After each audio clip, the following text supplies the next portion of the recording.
ನೀವು ನೋಡ್ತಾ ಇರ್ಬೋದು ಮನೆಯಲ್ಲಿ ದೇವ್ರ ಮನೆನ ಎಷ್ಟು ಚೆನ್ನಾಗಿ ಕಟ್ತಾ ಇದ್ದಾರೆ ಅಂತ. ಹೊರಗಡೆಯಿಂದ ನೋಡೋಕ್ಕೆ ಎಷ್ಟೇ ದೊಡ್ಡದಾಗಿ ಮನೆ ಇರ್ಬೋದು, ಬಟ್ ದೇವ್ರ ಮನೆ ಇಲ್ಲ ಅಂತಂದರೆ ಆ ಮನೆ ಅಷ್ಟು ಚೆನ್ನಾಗಿ ಕಾಣೋದಿಲ್ಲ. ಸೊ ಅದಕ್ಕೆಲ್ಲ ಕಾರಣ ದೇವ್ರ ಮನೆಯೇ ಆಗಿರುತ್ತೆ. ಸೊ ನೋಡ್ಬೋದು ಹೆಂಗೆ ಕಟ್ಟಿದ್ದಾರೆ ಅಂತ. ಹಲೋ ಫ್ರೆಂಡ್ಸ್, ಎಲ್ಲರೂ ಹೇಗಿದ್ದೀರಾ? ಎಲ್ಲರೂ ಚೆನ್ನಾಗಿದ್ದೀರಾ? Welcome to Vani lifestyle ಚಾನಲ್ಗೆ. ಸೊ ನೋಡ್ತಾ ಇರ್ಬೋದು, ನಾನು ಹೋದ ವೀಡಿಯೋದಲ್ಲಿ ಆಲ್ರೆಡಿ ಹೊಸ ಮನೆದೆಲ್ಲ ವೀಡಿಯೋ ಹಾಕಿದ್ದೆ, ಬಟ್ ಅವಾಗ ಇನ್ನೂ ಟೈಲ್ಸ್ ವರ್ಕ್ ಎಲ್ಲ ಮುಗ್ದಿಲ್ಲ. ಈಗ ದೇವ್ರ ಮನೆಗೆ ಹೇಗೆ ಟೈಲ್ಸ್ ಹಾಕ್ತಾರೆ ಅನ್ನೋದನ್ನು ನಾನು ತೋರಿಸೋಣ ಅಂತ ವೀಡಿಯೋ ಮಾಡ್ತಾ ಇರೋದು. ಯಾಕೆಂದರೆ ಕೆಲವ್ರಿಗೆ ಗೊತ್ತೇ ಇರಲ್ಲ ಮುಂದೆ ಎಷ್ಟು ಎಫರ್ಟ್ ಇರುತ್ತೆ ಅಂತ. ನೀವು ನೋಡ್ತಾ ಇರ್ಬೋದು, ಅವ್ರು ಎಷ್ಟೊಂದು ಕಷ್ಟಪಟ್ಟಿದ್ದಾರೆ. 1.5 hour ಅಥವಾ 2 hours ಆಯಿತು ಅನಿಸುತ್ತೆ ನನಗೆ. ಅದು ಫುಲ್ಲು ಟೈಲ್ಸ್ ಫುಲ್ಲು ಕೂರಿಸೋಷ್ಟೊತ್ತಿಗೆ ದೇವ್ರ ಮನೆಯಲ್ಲಿ ನೋಡ್ತಾ ಇರ್ಬೋದು ಫುಲ್ಲು ನೈಸ್ ಮಾಡ್ಕೊತಿದ್ದಾರೆ ಅದನ್ನು. ಅದ್ರ ಮೇಲ್ಗಡೆ ಇವಾಗ ಸಿಮೆಂಟ್ ಕಲಸಿರೋ ನೀರನ್ನ ಹಾಕ್ಕೊಂಡು ಮತ್ತೆ ಸಿಮೆಂಟ್ ಹಾಕ್ಕೊಂಡು ಫುಲ್ಲು ಅದು ಅಷ್ಟು ಹೈಟಿಗೆ ತಕ್ಕನಾಗಿ ಅದನ್ನು ರೆಡಿ ಮಾಡ್ಕೋತಾ ಇದ್ದಾರೆ. ನೀವು ನೋಡ್ಬೋದು ಎಷ್ಟೇ ಮನೆ ದೊಡ್ಡದಾಗಿರ್ಬೋದು, ಆದರೆ ಬಂದಿದ ತಕ್ಷಣ ನೋಡೋದು ದೇವ್ರ ಮನೆಯೇ. ದೇವ್ರ ಮನೆ ನಮ್ಮ ಮನಸ್ಸಿಗೆ ನೆಮ್ಮದಿ ಕೊಡೋ ಜಾಗನೂ ಹೌದು. ದೇವ್ರ ಮನೇಲಿ ದೀಪ ಹಚ್ಚೋದಿದ್ದಂಗೆ ಇಡೀ ಮನೆಯೆಲ್ಲನೂ ಒಂಥರ ಏನೋ ಪಾಸಿಟಿವ್ ವೈಬ್ರೇಟು. ಸೊ ಹಂಗಾಗ್ಬಿಟ್ಟು ನೀವು ನೋಡ್ಬೋದು, ಏನು ಮಾಡ್ತಿರೋ ಬಿಡ್ತಿರೋ ಎಕ್ಸ್ಟ್ರಾ ಥಿಂಗ್ಸ್ನ, ಬಟ್ ದೇವ್ರ ಮನೆ ಇರಬೇಕು. ಇಲ್ಲ ಅಥವಾ ದೇವ್ರ ಮನೆ ಇಲ್ಲ ಅಂದ್ರೂ ದೇವ್ರನ್ನಾದ್ರೂ ಇಟ್ಕೊಂಡು ಪೂಜೆ ಮಾಡಬೇಕು. ಎಷ್ಟು ಮನ್ಸಿಗೆ ನೆಮ್ಮದಿ ಇರುತ್ತೆ ಅಂತಂದರೆ ಅದೊಂಥರ ಆ ಫೀಲಿಂಗೇ ಬೇರೆ. ಎಲ್ಲರೂ ಮಾಡ್ತೀರಾ ಇಲ್ಲ ಅಂತ ನಾನು ಹೇಳ್ತಾ ಇಲ್ಲ. ಆಗಿನ ಕಾಲದಲ್ಲಿ ದೇವ್ರ ಮನೆಗಳೇ ಅಂತಲೇ ಇರಲಿಲ್ಲ. ದೊಡ್ಡದಾಗಿ ಮಾಡೋರು ಕೆಲವೊಂದು ಮನೇಲಿ. ಇನ್ನಿರೋರೆಲ್ಲ ಮೇಲ್ಗಡೆ ಶೆಲ್ಫ್ ಹಾಕ್ಬಿಟ್ಟು ದೊಡ್ಡ ದೇವ್ರುಗಳಿಗೆಲ್ಲ ಮೇಲ್ಗಡೆ ಕಟ್ಬಿಟ್ಟು ಇಡೋರು. ನಾವು ಹಳೆ ಮನೆ ಸಹ ಅದೇ ಥರ ಇದ್ದಿದ್ದು. ಇಲ್ಲಿ ನೋಡ್ಬೋದು, ಇವಾಗ ಆಲ್ರೆಡಿ ಅಲ್ಲಿ ತೊಗೊಂಡಿದ್ರೆ ಅಳತೆ ತೊಗೊಂಡು ಈಗ ಟೈಲ್ಸ್ ಕಟ್ ಮಾಡ್ತಿದ್ದಾರೆ. ಅದ್ರ ಅಳತೆಗೆ ಎಷ್ಟು ಬೇಕೋ ಅಷ್ಟಕ್ಕೆ ಆ ಕಡೆ ಈ ಕಡೆ ಎಲ್ಲ ನಾನು ಮೆಷರ್ಮೆಂಟ್ ತೊಗೊಂಡು. ಸೊ ನೀವು ನಿಮ್ಮ ಮನೆಗೆ ಹೇಗೆ ಮಾಡಿಸಿದ್ದೀರಾ ಅಂತ ನನಗೊಂದು ಕಮೆಂಟ್ ಮಾಡಿ. ಯಾಕಂದರೆ ನಮಗಂತೂ ಐಡಿಯಾ ಇರಲಿಲ್ಲ ಅದು ಹೇಗೆ ಮಾಡ್ತಾರೆ ಅಂತ. ನಾವು ಫಸ್ಟ್ ಟೈಮು ಎಷ್ಟೊತ್ತು ಮಾಡ್ತಾರೆ ಅಂತ ವೀಡಿಯೋಗೋಸ್ಕರ ವೆಯ್ಟ್ ಮಾಡಿದ್ವಿ. ಬಟ್ ನಮ್ಗೆ ಆವಾಗಲೇ ಅರ್ಥ ಆಗಿದ್ದು ಅಷ್ಟೊಂದು ಕಷ್ಟನ ಇದು ಮಾಡೋದು ಟೈಲ್ಸ್ ವರ್ಕ್ ಎಲ್ಲನೂ ಅಂತ. ದೊಡ್ಡದಾದರೆ ಯಾಲಲ್ಲೆಲ್ಲ ನೋಡಿ ಅಷ್ಟು ದೊಡ್ಡದನ್ನೆಲ್ಲ ಕೂರಿಸ್ಬಿಡ್ಬೋದಂತೆ. ಬಟ್ ಚಿಕ್ಕ ವರ್ಕ್ ಮಾಡ್ಬೇಕಾದ್ರೆ ತುಂಬ ಟೈಮ್ ಹಿಡಿಯೋದು. ಸೊ ಎಷ್ಟಾಗಿರೋದನ್ನು ಸೈಡಲ್ಲಿ ತೆಗ್ದಿರ್ತಿದ್ದಾರೆ. ಈಗ ಮತ್ತೆ ಇನ್ನೊಂದು ಸತಿ ಸೈಡಲ್ಲಿ ಕಟ್ ಮಾಡ್ಕೋಬೇಕು. ಅದಕ್ಕೆ ಅವರು ಔಟ್ಸೈಡ್ ತೊಗೊಂಡೋಗ್ತಿರೋದು. ನೀವು ನೋಡ್ಬೋದು ಟೈಲ್ಸ್ ಎಲ್ಲ ಈ ಕಡೆ ಟೈಲ್ಸ್ ವರ್ಕ್ ಮಾಡೋರು ಇನ್ನೊಬ್ಬರು ಎಕ್ಸ್ಟ್ರಾ ವರ್ಕ್ ಮಾಡಿಕೊಡ್ತಾಯಿದ್ದಾರೆ. ಆ ಕಡೆ ಸೈಡೆಲ್ಲ ಯಾರೂ ಪಾಪ ಖಾಲಿಯಾಗಿ ನಿಂತಿಲ್ಲ. ಇಲ್ಲಿ ಒಳಗಡೆ ತೋರಿಸ್ತೀನಿ ನೋಡ್ರಿ, ಇವರು ಅಷ್ಟೇ ಒಳಗಡೆ ಅಡುಗೆ ಮನೇಲಿ ಟೈಲ್ಸ್ ಹಾಕ್ತಾಯಿದ್ದಾರೆ. ಆ ಕಡೆ ಅವರು ಔಟ್ಸೈಡ್ ವರ್ಕ್ ಮಾಡ್ತಿದ್ದಾರೆ, ಇವ್ರು ಈ ಕಡೆ ಮಾಡ್ತಾಯಿದ್ದಾರೆ. ಬಟ್ ಬಂದಿರೋರೆಲ್ಲ ಪಾಪ ಎಷ್ಟೊಂದು ಬೇಗ ವರ್ಕ್ ಮಾಡಿಕೊಟ್ರು ನಮಗೆ. ನೋಡ್ಬೋದು ಇದೆಲ್ಲ ಕಟ್ ಮಾಡ್ಕೊಳಕ್ಕೆ ನೀವು ಕೇಳ್ಬೋದು ಒಳಗಡೆನೇ ಕಟ್ ಮಾಡ್ಕೊಬೋದಿತ್ತು ಅಂತ. ಬಟ್ ಒಳಗಡೆ ಅಷ್ಟು ದೊಡ್ಡದು ಕಟ್ ಮಾಡ್ಕೊಳಕ್ಕೆ ಆ ಮಿಷಿನಲ್ಲಿ ಬರಲ್ವಂತೆ. ಸೊ ಹಂಗಾಗಿ ಮತ್ತೆ ಹೊರಗಡೆ ತೊಗೊಂಬಂದು ಮತ್ತೆ ಮೆಷರ್ಮೆಂಟ್ ಇಟ್ಟು ಕಟ್ ಮಾಡ್ತಾಯಿದ್ದಾರೆ ಎಷ್ಟು ಬೇಕು ಅಂತ. ಇಲ್ಲಿ ನೋಡ್ಬೋದು ನೀವು.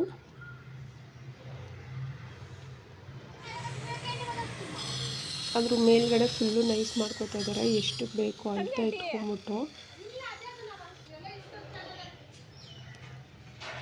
ನೋಡ್ಬೋದು ಈಗ ಫುಲ್ಲು ಮತ್ತೆ ನೈಸ್ ಮಾಡ್ಕೊತಾ ಇದ್ದಾರೆ ಅನಿಸುತ್ತೆ.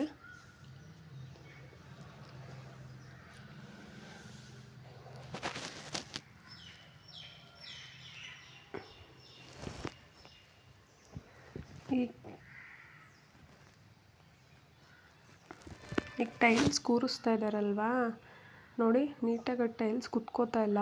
ಪದೇ ಸ್ವಲ್ಪ ಕಟ್ ಮಾಡ್ಕೋತಾನೆ ಇದ್ದಾರೆ. ಇವಾಗ ಕಟ್ ಮಾಡ್ಕೊಂಬಂದಿದ್ದು ಇನ್ನೂ ಫಸ್ಟ್ ಟೈಮು, ಇನ್ನೂ 2 times ನೀಟಾಗಿ ಕಟ್ ಮಾಡ್ಕೋತಾರೆ. ಅದು ಕರೆಕ್ಟಾಗಿ ಕುತ್ಕೊಳಲ್ಲ. ಮತ್ತು ಔಟ್ಸೈಡ್ ಬರೋಷ್ಟು ಲೆಂತ್ ಬರ್ತಾ ಇರುತ್ತೆ. ಸ್ವಲ್ಪ ಕಟ್ ಮಾಡಿದ್ರೂ ಕಮ್ಮಿ ಆಗುತ್ತೆ ಅಥವಾ ಜಾಸ್ತಿ ಆಗುತ್ತೆ ಅನ್ನೋದಕ್ಕೆ ಮೆಷರ್ಮೆಂಟ್ ಕರೆಕ್ಟಾಗಿ ಕಟ್ ಮಾಡ್ಕೋಬೇಕು ಅನ್ನೋ ರೀಸನಿಗೇನೆ ಅವ್ರು ಸ್ವಲ್ಪ ಕಟ್ ಮಾಡ್ಕೊಂಬಂದು ಮತ್ತೆ ನೋಡಿ ತೊಗೊಂಡೋಗಿ ರಿಟರ್ನ್ ತೊಗೊಂಬರ್ತಾಯಿದ್ದಾರೆ. ಈಗ ನೋಡಿ ಮತ್ತೇನು ಹಿಡಿತಿಲ್ಲ ಅದು. ಅವ್ರು ಸ್ವಲ್ಪನೇ ಮಾಡ್ಕೊಂಬಂದರು, ಮತ್ತೆ ಸ್ವಲ್ಪ ಎಕ್ಸ್ಟ್ರಾ ಮಾಡಿಬಿಟ್ರೆ ಎಲ್ಲಿದಾಗುತ್ತೋ ಅಂತ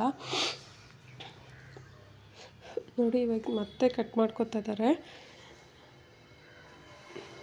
ನಿಮಗೆ ಏನಾದರೂ ಐಡಿಯಾ ಇದ್ದರೆ ನಮಗೂ ಸ್ವಲ್ಪ ಮೆಸೇಜ್ ಇಡಿ ಅಥವಾ ಕಮೆಂಟ್ ಮಾಡಿ.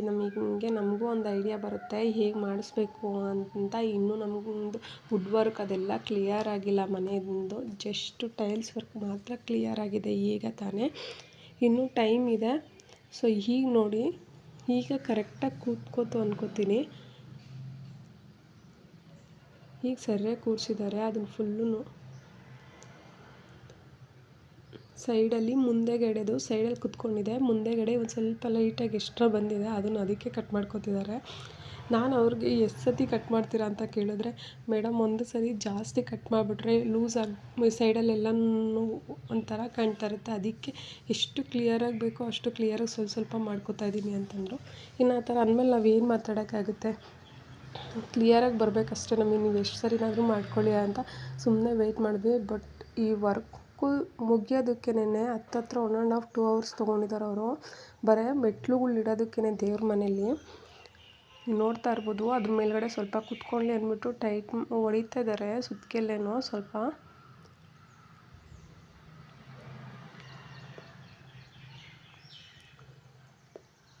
ನೋಡಿ ಇವಾಗ ಇನ್ನೂ ಸ್ವಲ್ಪ ಸಿಮೆಂಟ್ ಎಲ್ಲ ಹಾಕ್ಬಿಟ್ಟು ಕ್ಲೀನಾಗಿ ಹಾಕ್ಕೊತಿದ್ದಾರೆ, ಯಾಕಂದರೆ ನೀಟಾಗಿ ಕುತ್ಕೋಬೇಕಲ್ವ ಟೈಲ್ಸು, ಇಲ್ಲಾಂದರೆ ಅದು ಈ ಥರ ಜರುಗುತ್ತಂತೆ ಕೆಳಗಡೆ ನೀಟ್ ಫುಲ್ಲು ಕ್ಲಿಯರಾಗಿ ಹಾಕಿಲ್ಲ ಅಂದರೆ. ಇಲ್ಲ ಅದ್ರ ಮೇಲೆ ಏನಾದರೂ ವೆಯ್ಟ್ ಇಟ್ಟಾಗ ಡಬ ಡಬ ಅಂತ ಸೌಂಡ್ ಬರುತ್ತಂತೆ.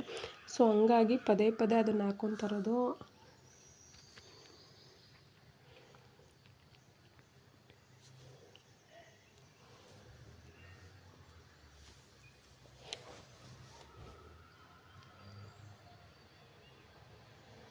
ನಿಮಗೂ ಈ ವಿಡಿಯೋ ಇಷ್ಟ ಆಗಿದ್ದರೆ ಕಮೆಂಟ್ ಮಾಡಿ, ಶೇರ್ ಮಾಡಿ, ಲೈಕ್ ಮಾಡಿ, ಹಂಗೆ ಇನ್ನೊಬ್ಬರಿಗೆ ಶೇರ್ ಮಾಡಿ, ಯಾಕಂದರೆ ಇದರಿಂದ ಇನ್ನೊಬ್ರಿಗೆ ಯೂಸ್ ಆಗುತ್ತೆ ಅಂತ ಅಷ್ಟೇ ನಾನು ವಿಡಿಯೋ ಮಾಡಿದ್ದು.